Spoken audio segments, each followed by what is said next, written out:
Santri Kalong TV, media dakwah Ahlu Sunnah wal Jamaah. Assalamualaikum warahmatullahi wabarakatuh.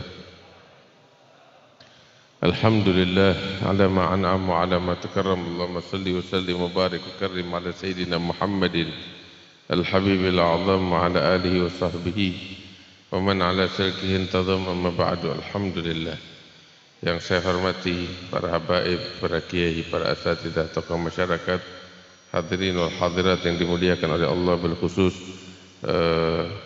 Kiai Haji Ahmad Mustafa, Kiai Haji Hasan Basri, Kiai Haji Ahmad Baihaqi, dan para ulama, tokoh masyarakat lainnya yang mohon maaf saya tidak sebut satu persatu tanpa mengurangi rasa hormat. Alhamdulillah, sungguh kita beruntung di malam hari ini kita sama-sama berkumpul untuk meraih pengampunan Allah, untuk meraih rahmat dari Allah, untuk meraih anugerah yang diturunkan oleh Allah Subhanahu wa ta'ala.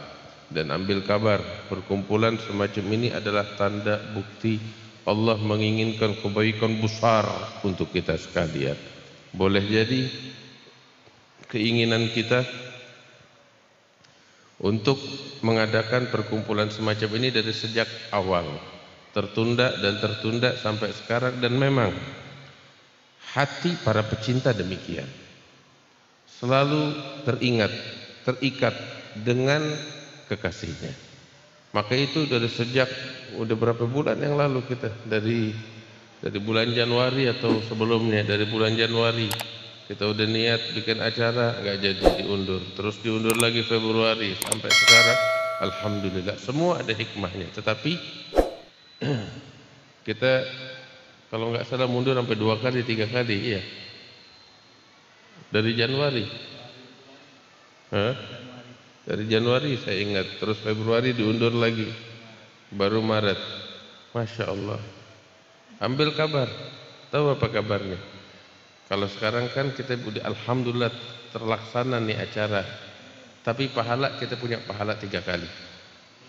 Pahalanya dari Allah 3 kali. Sebab Allah Subhanahu wa ta'ala nggak cuma ngelihat apa yang kita adakan secara fisik, tapi juga dari niat kita yang sejak awal. Niat di bulan Januari mau bikin nggak jadi, Februari mau bikin nggak jadi, Maret baru kesampaian, dapat pahala 3 kali dari Allah. Nabi SAW bilang di dalam hadisnya, innamal a'malu binniyat wa innamal likulli imri'in ma nawa. Setiap orang akan diganjar oleh Allah Subhanahu wa ta'ala sesuai dengan niatnya. Kita udah niat dari awal, dicatat pahala oleh Allah, insyaallah nggak kurang, tetapi banyak dan berkah dari Allah Subhanahu wa ta'ala. Hadirin yang dimuliakan oleh Allah Subhanahu wa ta'ala, nggak berasa hari demi hari berlalu. Dari kita awal Januari mau bikin acara maulid, nggak kesampaian. Februari diundur, nggak kesampaian juga. Acaranya maulid, sekarang sampai Isra Mi'raj, sampai mau nyambut Ramadan. Tapi nggak apa-apa. Ini kan cuma sekedar temanya aja, tapi anugerahnya nggak kurang dari Allah, karunianya nggak kurang dari Allah Subhanahu wa ta'ala. Kita kalau mau bicara tentang sosok para pecinta mau momen apa aja, tetap mereka cinta kepada Rasulullah. Mau kondisi bagaimanapun, tetap kecintaan nggak berkurang kepada Nabi Muhammad SAW. Sebab para pecinta nggak bisa dibatasi cinta mereka dengan jarak, nggak bisa dibatasi dengan waktu dan masa, nggak bisa dibatasi cintaan mereka dengan situasi dan kondisi. Enggak, apapun kondisinya, apapun situasinya, kapanpun masanya, dimanapun kita berada, alhamdulillah kita cinta kepada Nabi Muhammad sallallahu alaihi wasallam. Insyaallah di hari kiamat kita dikumpulkan oleh Allah bersama Nabi besar Muhammad sallallahu alaihi wasallam. Ini bukti kecintaan kita. Kita bikin begini nih, peringatan Maulid Isra Mi'raj untuk Rasulullah sallallahu alaihi wasallam. Ini bukti kecintaan kita kepada beliau. Man ahabba syai'an aktsara min dzikri. Kita kalau cinta kepada sesuatu, kita akan sebut-sebut terus sesuatu tersebut yang kita cintai. Karena kita cinta kepadanya. Kita cinta kepada Nabi Muhammad nih, kita sebut-sebut. Kita keluarin segalanya. Apa yang bisa kita, ini makanan. Kita lihat buah-buahan, makanan, kita ngumpul, kita pasang tenda, ini semua kita ikutin protokol kesehatan semuanya. Apa sih yang mendorong kita untuk bikin ini semua? Apalagi kalau bukan karena kerinduan kita kepada Rasulullah, kecintaan kita kepada Nabi Muhammad sallallahu alaihi wasallam.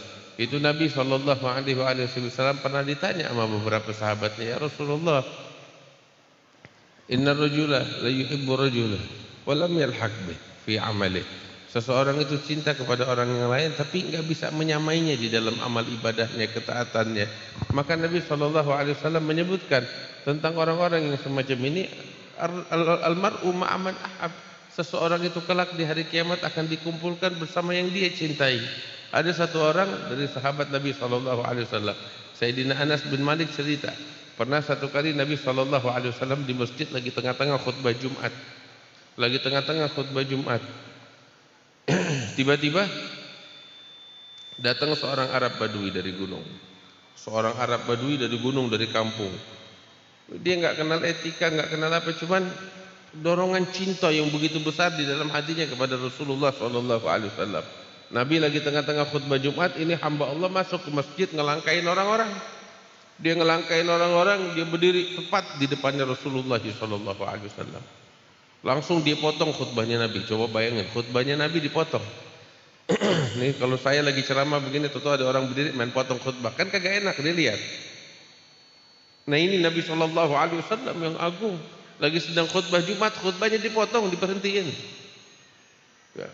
Apa yang dilakukan? Ini orang langsung potong khutbahnya Nabi dan mengatakan, ya Rasulullah, wahai Nabi Muhammad SAW. Apa itu? Beliau katakan, orang ini bilang, mata sa'ah, kapan sih datangnya hari kiamat? Ternyata dia ini beban pikiran di dalam benaknya itu, mikirin keadaan ini. Kapan datangnya hari kiamat? Masya Allah. Sampai saking beratnya beban pikiran dia, ya, sampai dia udah lepas kontrol, sampai dia potong khutbahnya Nabi. Iya kan? Sampai dia potong khutbahnya Nabi. Kenapa? Karena beban pikirannya terlalu berat. Mikirin apa? Keadaan tentang kapan datangnya hari kiamat. Hadirin wal hadirat yang dimuliakan Allah. Ini kita lihat begini, kita mungkin berpikir, wah ini orang Arab Badui enggak tahu etika, dia potong khutbahnya Nabi. Tapi ambil kabar, apa yang dilakukan ini pada hakikatnya adalah ainul iman, hakikat keimanan. Keimanannya membuat dia seperti itu. Dia percaya tentang datangnya hari kiamat dan dia takut dengan situasi hari kiamat kelak. Sampai jadi beban berat bakal dirinya, sampai dia lepas kontrol. Saking berat pikulan beban yang dia pikul itu, sampai dia lepas kontrol, dia potong khutbahnya Nabi. Nah kita tanya sama diri kita, hadirin wal hadirat yang dimuliakan Allah, kapan sih kita pikirin tentang hari kiamat? Tidakkah kita beriman? Tidakkah kita percaya? Apakah kita enggak menyadari? Enggak merenungkan bagaimana keadaan kita kelak di hari kiamat?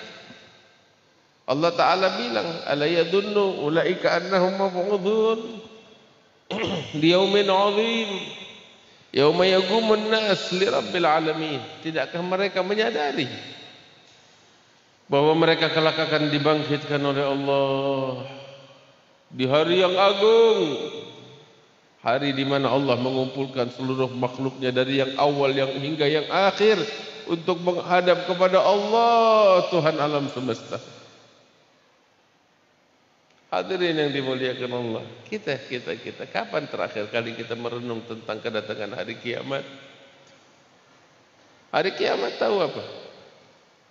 Hari pengadilan Allah.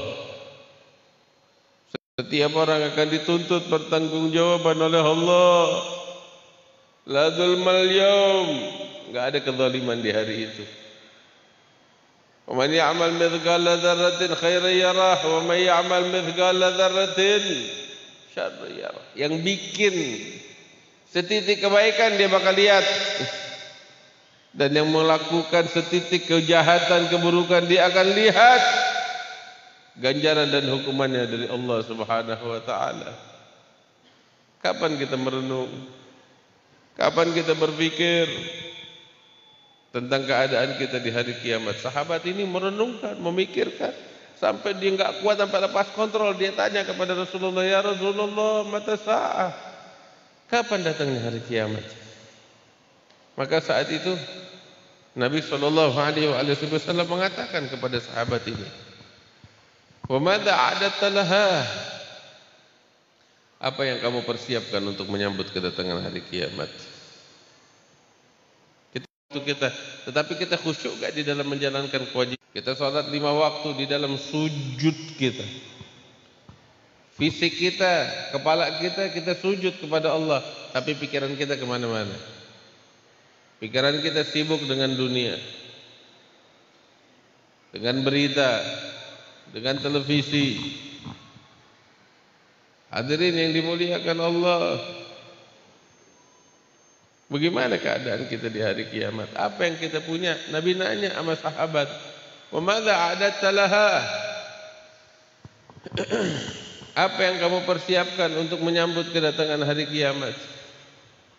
Sahabat bilang, "Ya Rasulullah, ma a'adattu laha bi kathratis shalah wala bi kathratis siyam." Saya enggak punya persiapan menyambut kedatangan hari kiamat dengan salat yang banyak atau dengan puasa yang banyak, enggak punya. Sahabat bilang begitu kepada Nabi SAW. Enggak punya salat banyak, enggak punya puasa banyak. Tapi biar kita tahu, sahabat ngomong begitu tawadhu.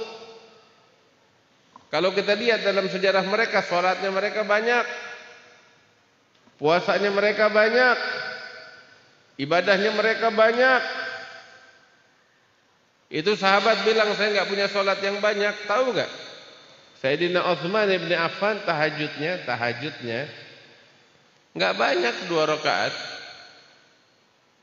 Mungkin beberapa orang di antara kita yang bangun tahajudnya lebih banyak. Sayyidina Utsman bin Affan tahajudnya cuma 2 rakaat, tapi tahu 2 rakaatnya dia bagaimana? 2 rakaatnya Utsman bin Affan baca Quran dari awal sampai akhir.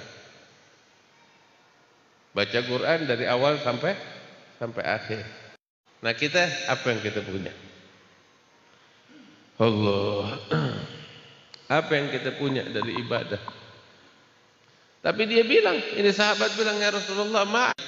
Dia bilang, "Ghaira anni uhibbullah wa rasulah." Saya punya satu bekal. Apa bekal saya? Saya cinta kepada Allah dan cinta kepada Rasulullah. Itu bekal saya. Nabi dengar gitu terperanjat. Sebab tahu betul, ini bukan bekal yang kecil. Ini bukan bekal yang sepele. Nabi bilang, "Kamu cinta kepada Allah dan Rasulnya?" Ini sahabat bilang, "Iya ya Rasulullah, saya cinta kepada Allah dan Rasulnya." Nabi bilang, "Kalau memang demikian, fa anta ma'aman ahbabta." Engkau kelak hari kiamat bersama yang engkau cintai. Masya Allah. Cinta sama siapa? Cinta sama Rasulullah. Nabi bilang, engkau bersama yang engkau cintai. Kalau dia cinta sama Nabi, berarti sama siapa? Sama Nabi. Sama Nabi Muhammad. Masya Allah.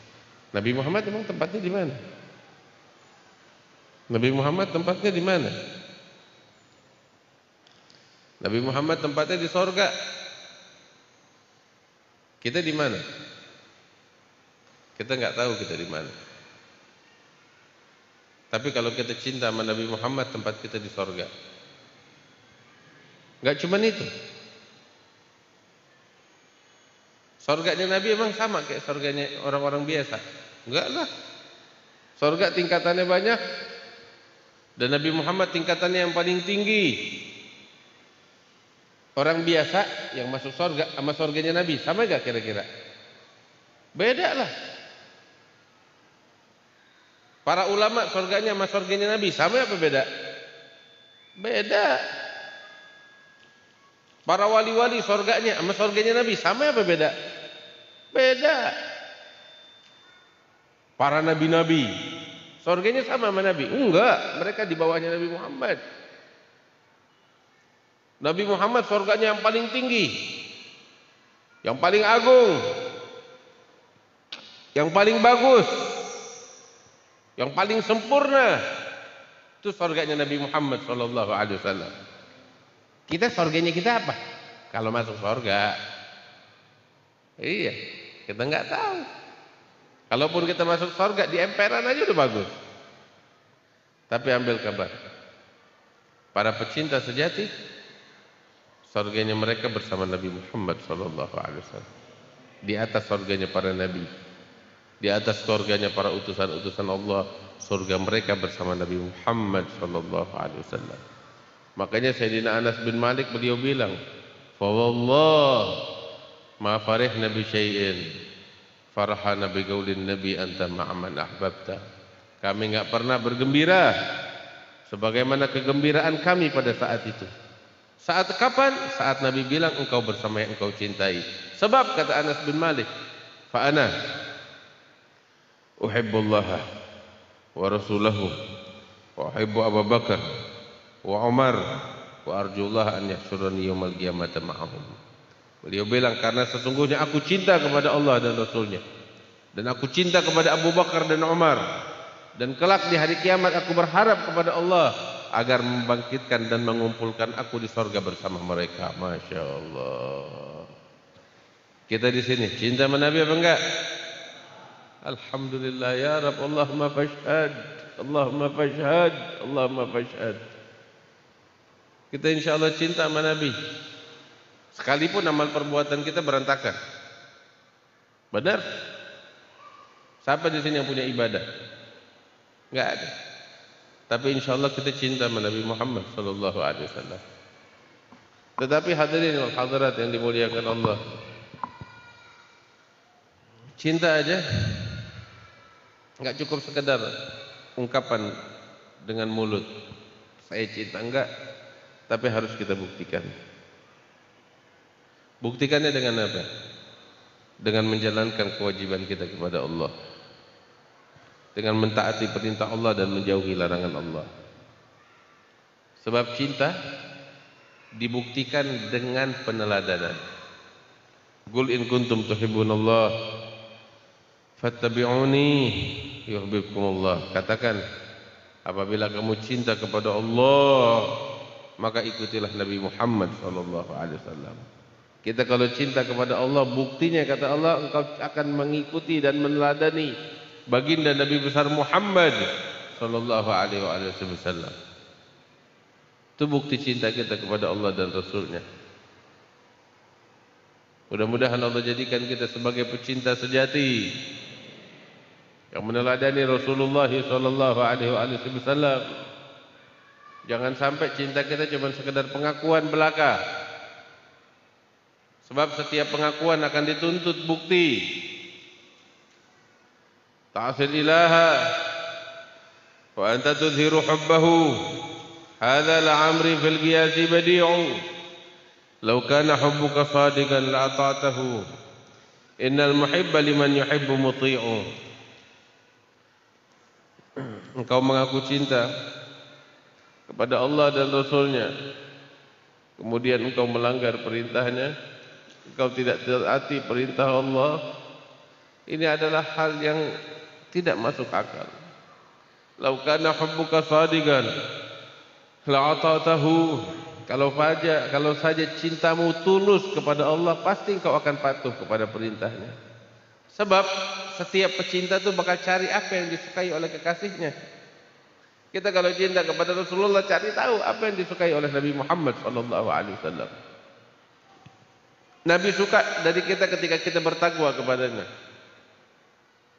kepada Allah, taat kepada Allah, jauh dari maksiat yang diharamkan oleh Allah. Itu Nabi suka begitu. Nah, kita ketika cinta kepada Allah, kita akan cari apa yang disukai Nabi Muhammad, itu yang kita tempuh.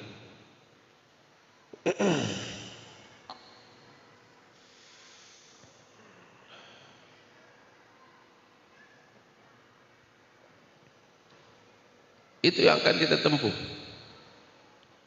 Karena itu, buktikan cinta kita dengan mentaati perintah Allah, menjauhi segala larangan Allah subhanahu wa ta'ala. InsyaAllah kita dimuliakan oleh Allah, dikumpulkan di hari kiamat bersama Nabi Muhammad sallallahu alaihi wasallam. Hadirin wal hadirat yang dimuliakan Allah, mudah-mudahan Allah kasih kita panjang umur, bisa dapetin bulan suci Ramadan dalam keadaan sehat, afiat, dalam keadaan yang diridhai oleh Allah. Bentar lagi, enggak berasa. Hari demi hari berlalu. Sekarang kita udah masuk bulan apa? Bulan Sya'ban. Sya'ban kalau udah masuk ini juga bukan di awal Sya'ban kita. Udah masuk tanggal 5 atau tanggal 6 Sya'ban. Iya kan? Tanggal 5 atau tanggal 6 Sya'ban. Awal-awalnya udah mau habis. Enggak berasa. Ini kita hari Sabtu sekarang, iya. Besok Ini udah malam minggu. Hari minggu depan, malam Senin, udah nisfu Sya'ban. Iya kan? Cepet banget waktu berlalu, nggak berasa. Hari minggu malam Senin depan udah nisfu Sya'ban. Kalau udah waktu nisfu Sya'ban datang, cepet tuh. Tahu-tahu udah tinggal nunggu pengumuman pemerintah kapan masuknya Ramadan. Udah pada punya persiapan belum? Persiapan apa? Persiapan menyambut kedatangan tamu agung Ramadan. Apa persiapan kita? Apa rencana yang akan kita lakukan? Ini amal ibadah, pahalanya dilipat gandakan oleh Allah. Ramadan tamu agung, bawa untung. Iya. Ini kita ini sekarang, kita bikin peringatan Maulid, semua kita hias. Baleho dipasang, masakan dimasak. Kenapa? Ada tetamu. Apa itu? Orang-orang yang pada tetamunya Rasulullah, para pecinta Nabi Muhammad. Iya kan? Kita bikin persiapan. Para ulama mau datang, kita sambut. Ramadan mau datang, apa sambutan kita? Ramadan nggak perlu kita bikin tablik akbar, tapi Ramadan perlu dari kita ini persiapan menyambutnya. Apa persiapan untuk menyambutnya? Bulan Ramadan apa yang mau kita bikin? Ramadan bulan apa? Bulan Al-Quran, bukan bulan sinetron. Ramadan bulan Al-Quran, bukan apa namanya, bulan televisi. Ramadan bulan Al-Quran, bukan bulan media sosial. Bulan Ramadan adalah bulan kita merajut cinta dengan Allah, bukan kita sibuk dengan dunia. Berapa kali kita mau menghatamkan Al-Quran? Jangan sampai tahun ini sama tahun lalu sama atau lebih kurang. Kita mau tahun ini Ramadan kita jauh lebih bagus dari Ramadan-Ramadan sebelumnya. Atur target, bapak-bapak, ibu-ibu. Saya bulan Ramadan ini, sebab kan nggak tahu ini Ramadan kita dapetin apa udah kita mati. Ada yang bisa jamin nggak kita dapat Ramadan ini? Tunjuk tangan yang bisa jamin. Nggak ada. Yang dapetin Ramadan pun bisa gak jamin tahun depan dia bakal dapat Ramadan lagi? Nggak ada yang bisa jamin. Ini Ramadan yang ada nih sekarang, manfaatkan kesempatan dengan sebaik-baiknya. Kesempatan emas. Kalau nggak kita manfaatkan, dia akan berlalu begitu dan nggak bakal terulang lagi. Apa yang mau kita bikin di bulan Ramadan? Ekonomi makin terpuruk, berapa banyak orang yang jadi pengangguran, yang kemarin kaya berubah jadi miskin. Ini Ramadan nih kata Nabi, syahrul muasa, bulan untuk berbagi dan peduli. Habib, duit saya habis dong kalau saya bagi-bagi. Enggak. Nabi pernah bilang, ketika ditanya hal yanqusul mal bisadaqah, apakah harta bakal berkurang dengan sedekah? Nabi SAW menjawab, la bal yazdad. Tidak, bahkan bertambah dan bertambah dan bertambah, kata Rasul SAW. Enggak berkurang harta. Bahkan makin kita infakkan di jalan Allah, makin bertambah tuh harta. Benar? Makanya ulama bilang, idza amlaktum fatajirullaha bisadaqah. Kalau kamu bangkrut, ya, maka buka usaha baru. Apa usaha barunya? Sedekah. Kamu bakal kaya. Makin banyak yang kamu sedekahkan tulus karena Allah, makin bertambah rezekimu dari Allah Subhanahu wa taala. Kok bisa begitu? Iya. Itu dalam haditsun sahih. Tiap pagi para malaikat berdoa, kepada Allah, dan mereka mengatakan Allahumma ati munfigan salafa, Allahumma ati mumsikan talafa. Malaikat tiap pagi doa. Apa doanya? Ya Allah, orang-orang yang berinfak bersedekah di jalanmu, gantikan harta mereka berlipat ganda. Terus malaikat juga berdoa, ya Allah, orang yang pelit dengan hartanya, maka binasakan hartanya, kata malaikat. Wah, disumpahin. Al-Habib Abdullah bin Al-Haddad bilang, Gultu wa du'aul malaki mustajab. Doanya para malaikat diijabah Allah. Makanya orang yang berinfak di jalan Allah makin kaya, makin maju. Tapi orang yang pelit makin melarat, na'udzubillah. Nabi bilang Ramadan bulan kepedulian, bulan berbagi. Jadikan itu sebagai program kita, persiapan kita menyambut bulan suci Ramadan. Terus enggak cuma itu, amal ibadah pahalanya dilipat gandakan oleh Allah Subhanahu wa taala. Sampai Nabi sallallahu alaihi wasallam bilang, "Man tagarraba fihi bi khaslatin minal khair kana kaman adda faridata fi ma siwah." Barang siapa yang mendekatkan dirinya kepada Allah di bulan suci Ramadan dengan mengerjakan ibadah yang sunnah, dicatat oleh Allah seakan-akan ibadah itu adalah ibadah yang fardu. Pahalanya pahala fardu dari Allah. Wa man tagarraba fihi bi faridah kana kaman adda sab'ina faridata fi ma siwah. Barang siapa yang mendekatkan diri kepada Allah dengan mengerjakan amal ibadah yang fardu, maka dilipat gandakan menjadi 70 kali ibadah fardu, kata Allah. Ini kan persiapan menyambut bulan suci Ramadan. Dan bulan Ramadan itu ada satu malam yang lebih agung dari 1000 bulan. Masya Allah. Dikenal dengan sebutan apa? Malam apa namanya? Malam Lailatul Qadar. Masya Allah. Kapan ya malam Lailatul Qadar? Ada bocoran nggak kira-kira? Ada yang tahu nggak kapan malam Lailatul Qadar? Dirahasiakan oleh Allah Ta'ala. Dirahasiakan. Padahal tadinya tuh Nabi mau ngasih tahu malam Lailatul Qadar tanggal sekian, jam sekian. Nabi bilang begitu. Tadinya mau dikasih tahu. Akhirnya dirahasiakan, disembunyikan. Kenapa? Kan enak kalau dikasih tahu. Iya, enak kalau dikasih tahu. Tapi kemudian dirahasiakan, disembunyikan. Kenapa gitu? Ada sebabnya. Sebabnya apa? Nabi pernah bilang nih dalam suatu hadis yang sahih, diriwayatkan oleh Imam Bukhari fi sahihih. Itu Nabi bilang sama sahabat-sahabatnya. Beliau katakan, besok malam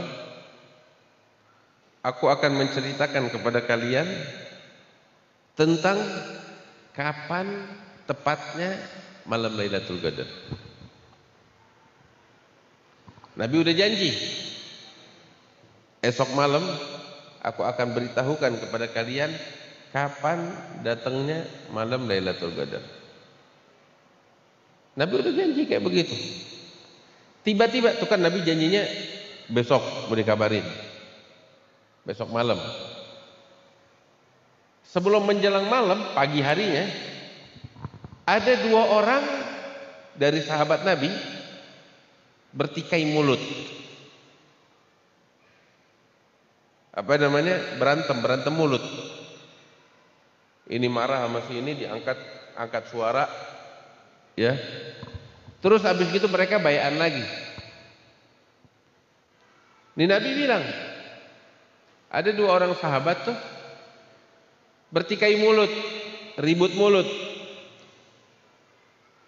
Kemudian habis itu mereka bai'an. Udah deh tuh berlalu. Nabi malam hari keluar dari rumahnya untuk memenuhi janjinya, untuk memberitakan kepada para sahabat tentang kapan malam Lailatul Qadar. Sahabat udah pada ngumpul. Nabi bilang,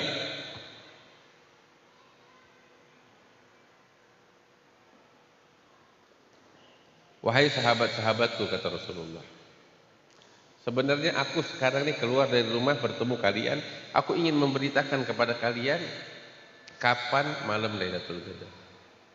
Akan tetapi talaha fulan wa fulan, si fulan sama si fulan barusan tadi pagi dia ribut mulut satu sama lain.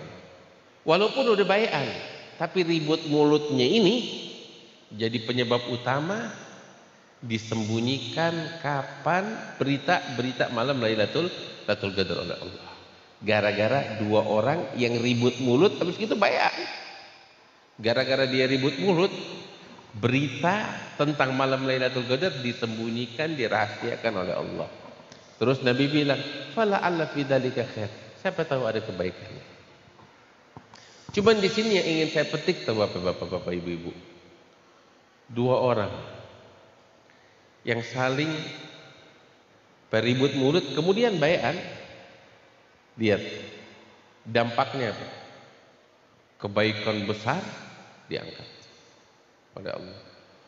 Malam Lailatul Qadar yang tadinya kita bisa tahu kapan, gara-gara dua orang yang bertikai mulut terus baian itu tuh disembunyikan dan kita sampai sekarang nggak tahu kapan. Itu cuma dua orang, habis itu dia baian. Gimana kira-kira kayak zaman kita nih, semua pada ribut, pada berkelahi, beda pendapat, dia ribut, saling mencaci, saling memaki, saling memfitnah satu sama lain. Makanya nggak heran kalau umat Islam makin terpuruk keadaannya. Nggak heran kalau penyakit nggak kunjung diangkat oleh Allah Ta'ala. Tahu penyebabnya apa? Kita ini terus bertikai. Coba kalau kita berdamai, coba kalau kita akur satu sama lain, bala musibah diangkat oleh Allah. Mau sampai kapan cuman? Ayo, ini kan perlu persiapan dari kita. Kita saling berdamai. Bulan Ramadan itu bulan pengampunan Allah. Ini bentar lagi, malam nisfu Sya'ban bakal datang. Malam nisfu Sya'ban bentar lagi datang nih. Saya bilang kan hari Ahad depan, malam Senin, malam nisfu Sya'ban. Itu Nabi bilang, semua orang diampunin dosanya oleh Allah malam nisfu Sya'ban, kecuali, tapi ada orang yang nggak diampuni. Siapa itu? Kata Nabi, man fi qalbihi syahna ala ahadin minal muslimin. Di antara orang yang nggak dapat pengampunan di malam nisfu Sya'ban adalah orang yang di hatinya ada kebencian kepada satu orang dari umat Islam. Satu orang aja dia benci, nggak dapat pengampunan Allah. Bagaimana kalau dua? Bagaimana kalau tiga? Bagaimana kalau empat? Bagaimana kalau lima dan seterusnya? Nggak dapat pengampunan Allah. Orang yang mutusin tadi silaturahmi nggak dapat pengampunan Allah. Sampai dia bertobat, dia perbaiki dirinya, dia sambung lagi.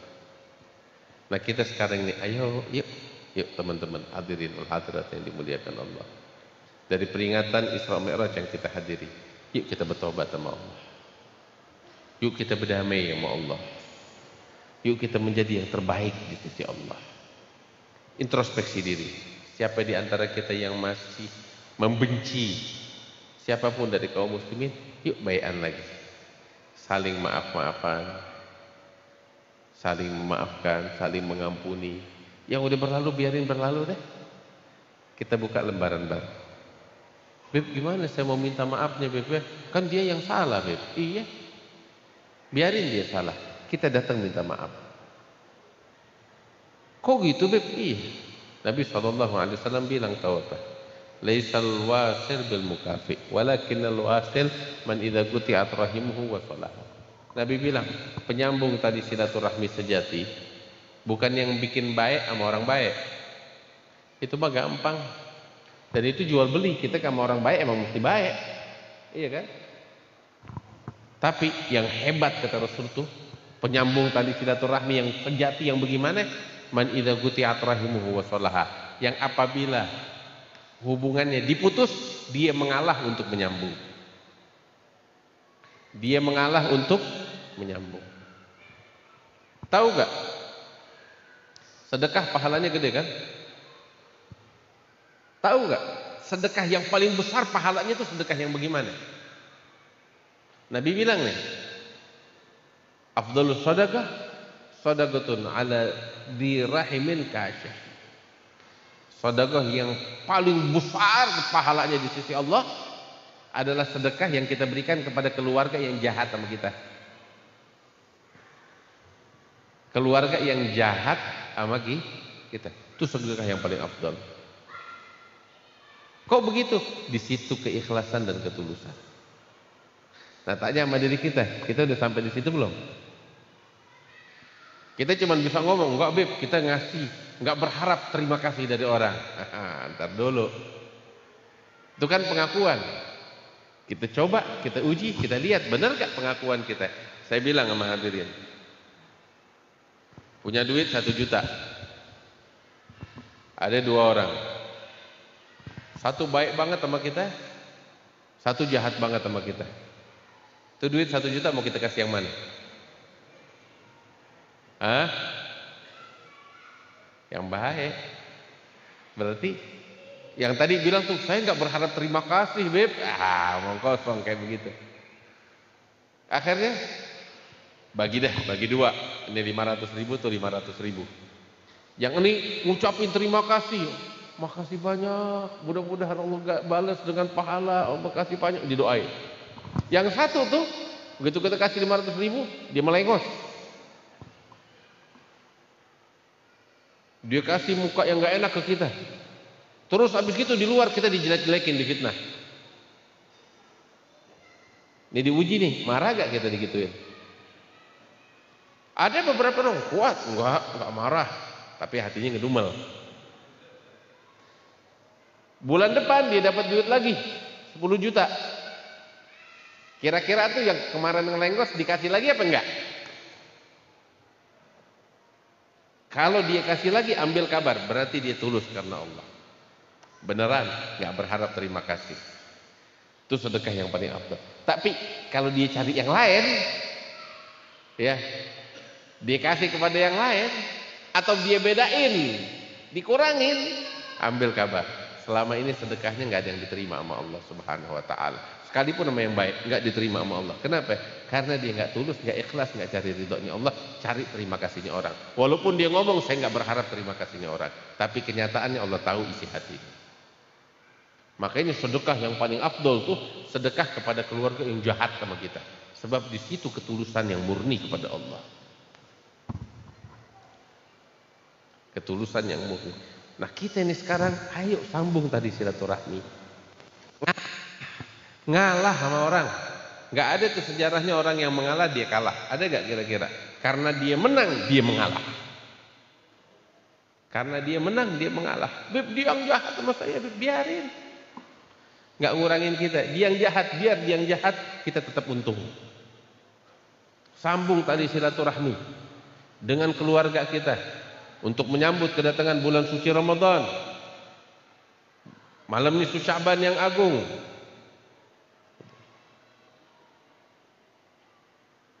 Sambung tadi silaturahmi, jalin persaudaraan dan ukhuwah, saling memaafkan satu sama lain,